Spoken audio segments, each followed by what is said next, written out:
여러분의 인생은 지금 희극인가요? 아니면 비극인가요? 찰리 채플린은 말했습니다. 인생은 멀리서 보면 희극이지만 가까이서 보면 비극이라고요. 여기 100년 전 러시아에서 이 잔인한 진실을 가장 처절하고도 아름답게 그려낸 작가가 있습니다. 현대 희곡의 아버지 안톤 체호프. 의사였던 그는 현미경으로 세포를 관찰하듯 우리 삶의 구석구석을 해부했습니다. 그의 4대 희곡 안에는 우리가 그토록 갈망하던 꿈의 좌절, 지독하게 엇갈린 사랑, 그리고 무너져가는 시대의 공기가 고스란히 담겨 있습니다. 오늘 우리는 갈매기부터 벚꽃 동상까지 체호프가 우리에게 던지는 날카로운 질문들을 하나씩 펼쳐보려 합니다. 그 쓸쓸하지만 찬란한 문학의 세계로 여러분을 초대합니다. 체호프의 4대 희곡 작품 속으로 떠나보겠습니다.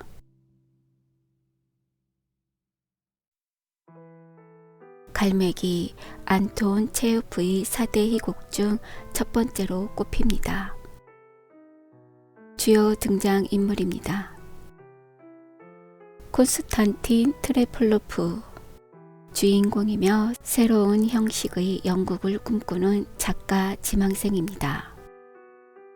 어머니의 인정을 갈구합니다. 니나, 배우 지망생이며 트레플로프의 연인이었으나 성공과 명성을 동경해 유명 작가 트리골린을 따라갑니다.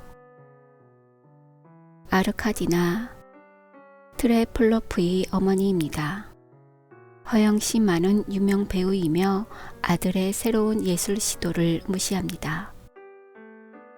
보리스 트리골린, 당대 최고의 인기 소설가이며 아르카디나의 연인이자 니나의 동경 대상입니다. 트레플로프는 외삼촌 소린의 영지에서 니나를 주연으로 내세워 파격적인 형식의 연극을 선보입니다. 하지만 어머니 아르카디나가 연극을 비아냥거리자 화가 난 트레플로프는 공연을 중단하고 자리를 떠납니다. 니나는 성공한 배우 아르카디나와 작가 트리고린의 명성에 매료됩니다. 트레플로프는 자신이 쏜 죽은 갈매기를 니나 앞에 던지며 자신의 처지를 비관하고 자살을 암시합니다. 트리고린은 이 갈매기를 보고 한 남자가 나타나 심시풀이로 그녀를 파괴한다는 소설 소재를 떠올립니다. 트레플로프는 자살을 시도하지만 실패합니다. 니나는 트리고린에게 완전히 마음을 빼앗기고 트리고린은 니나에게 모스크바 주소를 알려주며 비밀리에 만날 약속을 합니다. 2년 후 니나는 트리고린의 아이를 낳았으나 아이는 죽고 트리고린에게 버림받았습니다. 작가가 된 트레플로프 앞에 초라해진 니나가 찾아오지만 그녀는 여전히 트리고린을 사랑한다며 다시 떠납니다. 사랑과 예술 모두에서 좌절을 느낀 트레플로프는 결국 스스로 생을 마감합니다. 갈매기의 상징은 자유로운 존재였으나 누군가의 심심풀이로 죽임을 당하는 니나와 트레플로프의 비극을 상징합니다. 기존의 틀을 유지하려는 기성세대 아르카디나와 새로운 변화를 갈망하는 신세대 트레플로프의 충돌을 보여줍니다. 유명 작가 트리고린조차 대중의 평가에 공포를 느끼는 장면을 통해 인간의 보편적인 고뇌를 보여줍니다. 비상하던 꿈이 추락하며 남긴 상실의 아픔 갈매기였습니다. 하지만 상실은 개인에게만 찾아오는 것이 아니죠. 이번에는 한 가문 그리고 한 시대가 서서히 저물어가는 품격 속으로 들어가 봅니다. 모스크바라는 닿을 수 없는 이상향을 꿈꿨던 그녀들의 이야기 세자매입니다.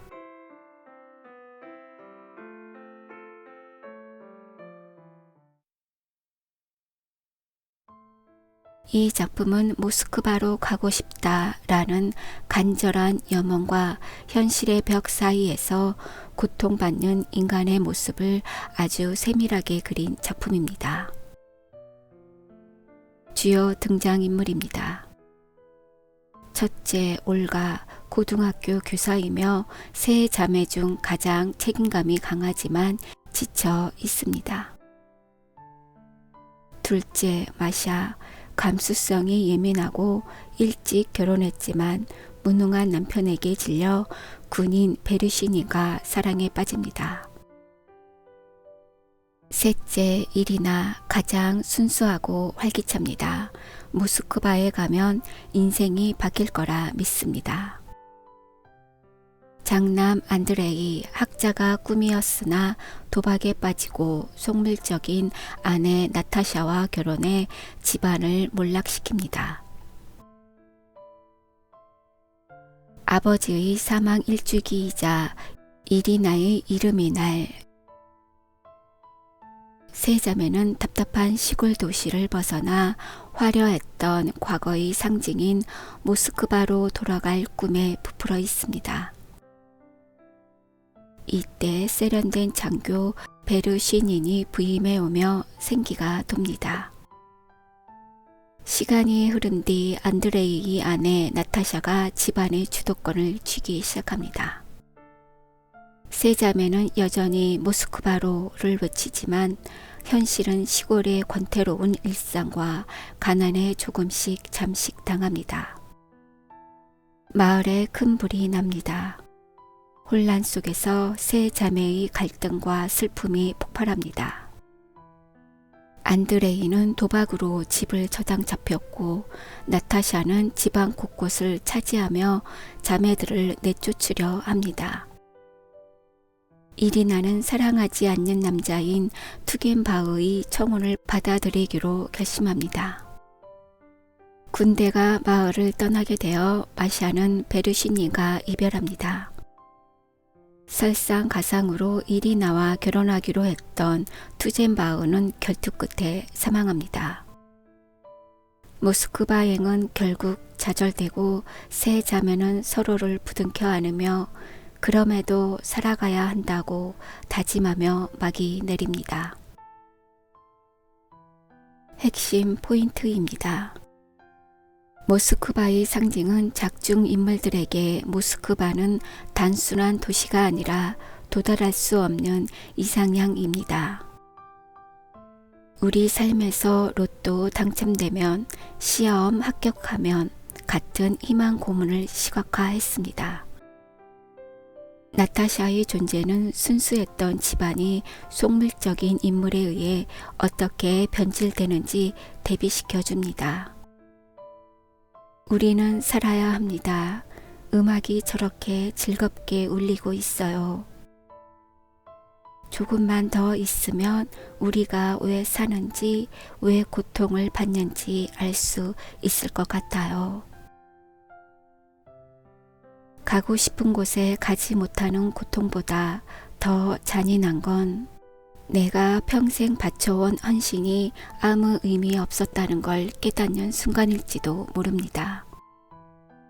여기 뒤늦게 찾아온 삶의 허무와 마주한 한 남자가 있습니다. 체우프의 작품 중 가장 애잔한 고백, 바냐 아저씨입니다.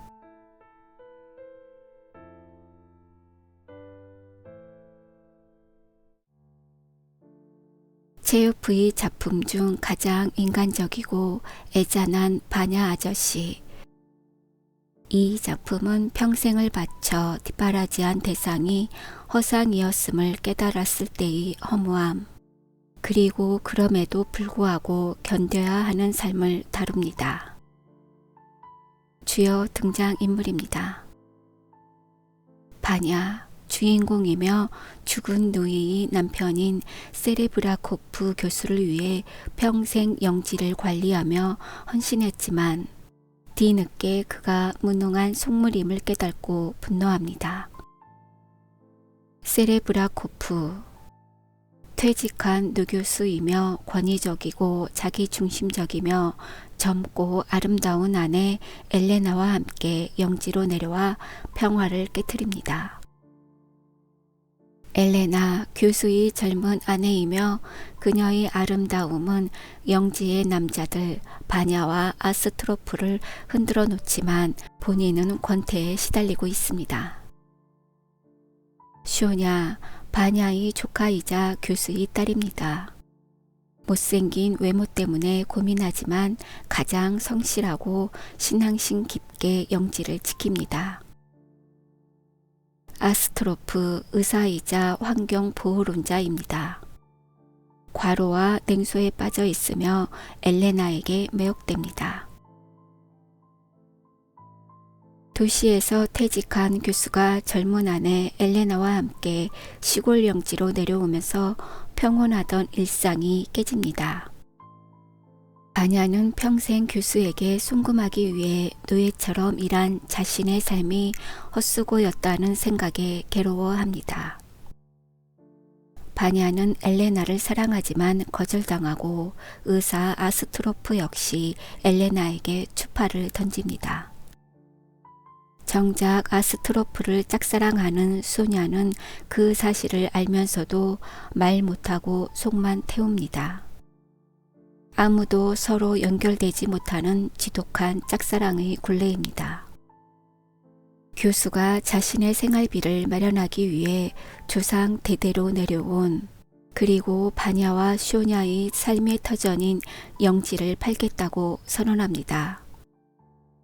폭발한 바냐는 교수에게 총을 쏘지만 모두 빗나가고 맙니다. 결국 교수는 엘레나와 함께 도시로 떠나고 남겨진 바냐와 쇼냐는 다시 예전처럼 단조롭고 고된 노동을 시작합니다. 절망에 빠진 바냐에게 쇼냐는 눈물을 닦아주며 말합니다. 우린 살아가야 해요, 바냐 아저씨. 긴 낮과 긴 밤을 살아가고 죽음이 오면 평온히 쉬게 될 거예요. 핵심 포인트입니다. 성공한 줄 알았던 롤모델 교수가 사실은 별거 아니었다는 것을 깨달았을 때의 헌탈을 느끼게 합니다. 쇼냐의 마지막 독백은 이 연극의 백미입니다.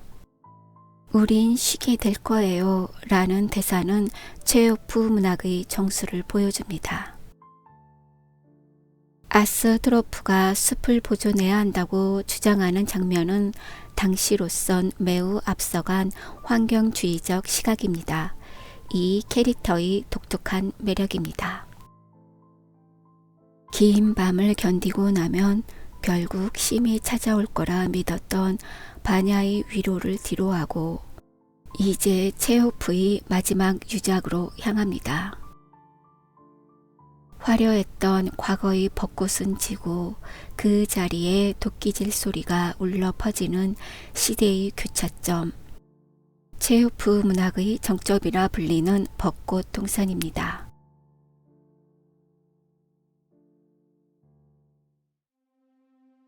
체호프의 4대 희곡이 대미를 장식할 벚꽃 동산입니다.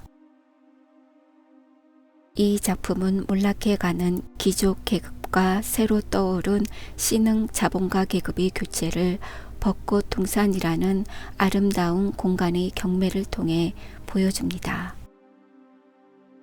주요 등장인물입니다. 라네프스카, 벚꽃 동산의 주인인 귀족 부인입니다. 화려했던 과거에 머물러 있으며 경제관념이 전혀 없고 낭비벽이 심합니다. 로파인 농노의 아들이었으나 자수성가한 신흥 재벌입니다. 실질적이고 계산적이지만 옛 주인인 라네프스카야에게 애착을 가집니다. 가예프 라네프스카야의 오빠입니다. 무능하고 말만 앞서며 시종일관 사탕을 먹거나 당구치는 흉내를 내며 현실을 회피합니다. 아냐 딸, 발야 수양딸입니다. 몰락해가는 집안에서 각기 다른 방식으로 미래를 고민하는 젊은 세대입니다. 피르스 87세의 늙은 하인이며 농노 해방 이전의 옛 질서를 그리워하는 충직한 인물입니다. 5년 동안 파리에서 생활하며 돈을 탕진한 라네프스카야가 빚더미에 앉은 채 고향 벚꽃 동산으로 돌아옵니다. 하지만 동산은 빚 때문에 경매에 넘어가기 직전입니다. 상인 로파히는 동산을 살리기 위해 벚꽃나무를 베어내고 그 자리에 별장을 지어 임대 사업을 하라고 현실적인 조언을 합니다. 하지만 라네프스카야와 가예프는 추억이 깃든 아름다운 나무를 벨 수 없다며 비현실적인 희망, 돈 많은 친척이 도와줄 거라는 등 애만 매달립니다. 동산의 경매가 열리는 날 역설적이게도 집안에서는 화려한 파티가 열립니다. 경매 결과 농노의 아들이었던 로파인이 벚꽃 동산을 낙찰받습니다. 로파인은 기쁨에 겨워 소리치고 라네프스카야는 절망하며 오열합니다. 벚꽃 동산을 떠나는 날 가족들은 각자 흩어집니다. 짐을 싸서 떠나는 기차 소리와 함께 멀리서 벚꽃나무를 찍어 넘기는 도끼 소리가 들려옵니다. 가족들은 모두 떠났지만 병든 늙은 아이인 피르스만이 잠긴 저택에 홀로 남겨진 채 막이 내립니다. 핵심 포인트입니다. 사막 마지막에 들리는 텅텅 나무 베는 소리는 구시대가 저물고 새로운 시대가 왔음을 알리는 가장 강력한 청각적 장치입니다. 체호프는 이 작품을 희극이라고 불렀습니다. 파산 직전인데도 파티를 열고 사탕을 먹는 귀족들의 모습이 작가의 눈에는 우스꽝스러웠기 때문이죠. 로파힌이라는 캐릭터는 악당이 아닙니다. 오히려 옛 주인을 진심으로 도우려 했으나 결국 시대의 흐름에 따라 주인이 된 인물입니다.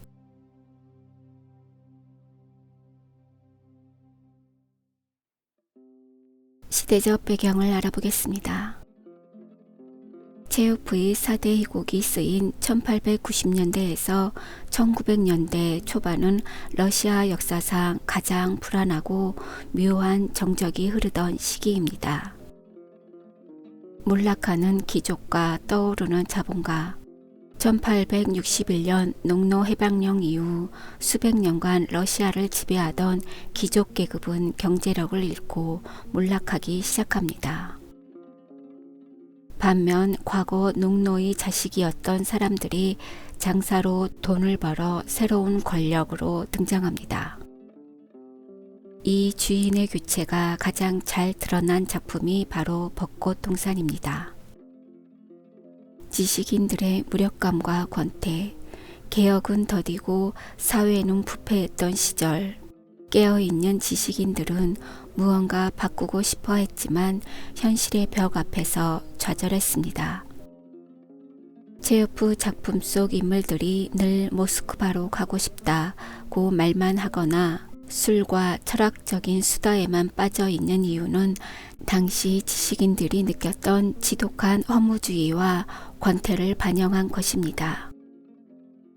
폭풍 전야의 고요, 곧이어 닥칠 1917년 러시아 혁명의 거대한 폭풍이 오기 직전 구질서가 무너지고 새 시대가 오고 있는 황혼의 시간이 체오프 작품 전체의 분위기를 지배하고 있습니다.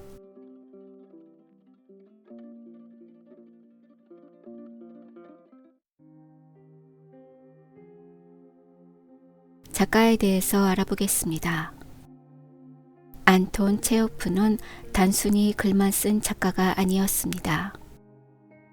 그는 의학은 나의 본처이고 문학은 나의 전부다 라고 말했을 만큼 뛰어난 의사이기도 했습니다.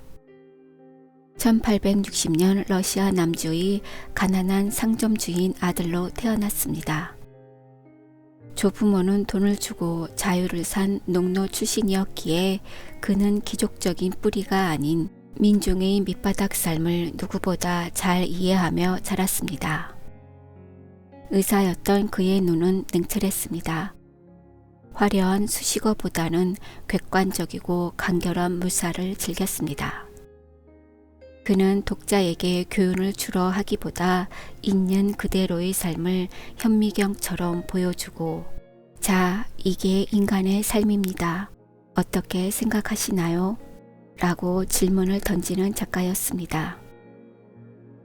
평생 결핵에 시달리면서도 사할린 섬으로가 수감자들의 인권 실태를 조사할 만큼 뜨거운 인류애를 가졌던 그는 1904년 44세라는 이른 나이에 세상을 떠납니다. 오늘의 생각해볼 문제입니다. 갈매기는 작품에서 어떤 상징적 의미를 가지고 있나요?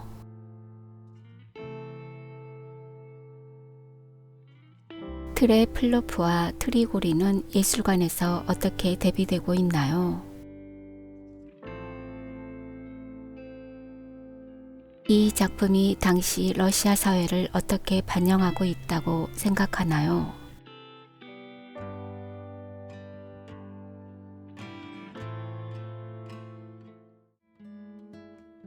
체오프의 4대 희곡은 결국 상실을 다루고 있습니다.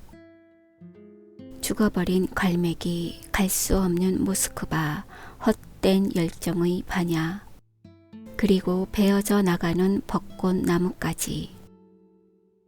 체오프의 인물들은 결국 아무것도 이루지 못합니다.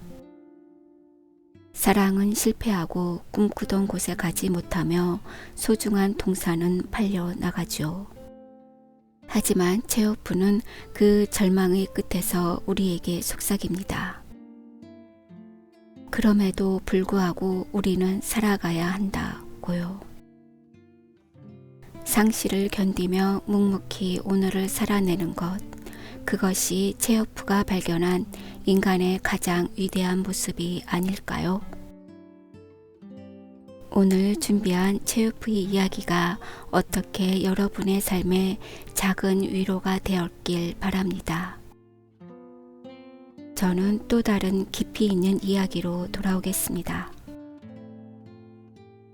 문학이 더 흥미로워지는 채널 문학산책 구독하고 함께 읽어요.